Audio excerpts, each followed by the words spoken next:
I try to understand the science. I can't. So why don't you come up here and tell everyone about it? Please welcome Yuvi and Photonix.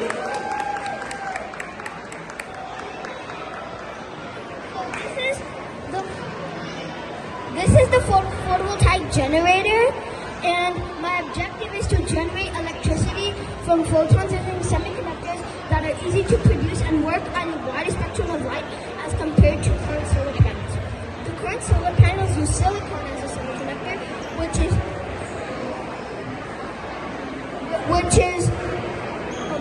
only found in sand, not in its pure form. So it takes a lot of energy and time to turn sand into 99.9% pure silicon.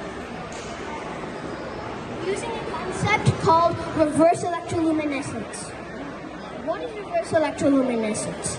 Electroluminescence is when you pass electricity through a semiconductor and it produces light. We are trying to reverse this process. We will expose the electroluminescent material to a concentrated beam of light, and it will generate current.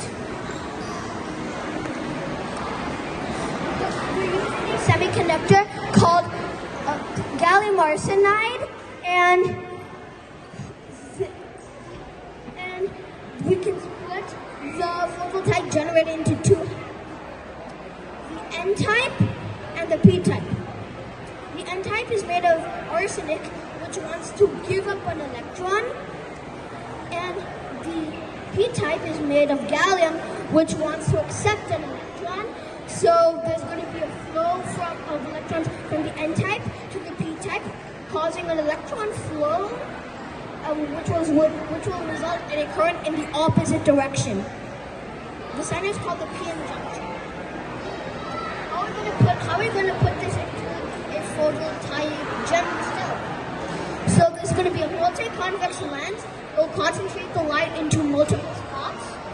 An anti-reflective layer, a piece of glass just the right thickness to stop all reflections. This will prolong the exposure to light. And phosphor is a compound that takes in light energy and goes from its ground state to its energized state.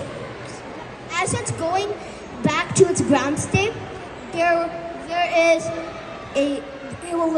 electrons will release their excess energy as light. And the reason it's a grid shape is because some of the energy comes on the grid, on the phosphorus, some comes on the photovoltaic generator, and the photovoltaic generator. That's what we talked about here. It actually turns the light into electricity. However, there are some limitations. Gallium arsenide is toxic. Further research is needed to use a non-toxic semiconductor. Some labs are trying to use gallium nitride for this purpose. What I'm thinking is to pair an alkali metal with a halogen. The alkali metals, with an exception for lithium, and hydrogen is not even an alkali metal, they all have one valence electron. So they're ready to accept the valence electrons. And some of them are ready to give up one electron, but we're only going to use the ones that are ready to accept. And halogens have 7 valence electrons, and they want to give up 3 electrons. So there's going to be 3 times as much electron flow because in the gallium arsenide generator and the current solar panels, there's 1 electron per combination.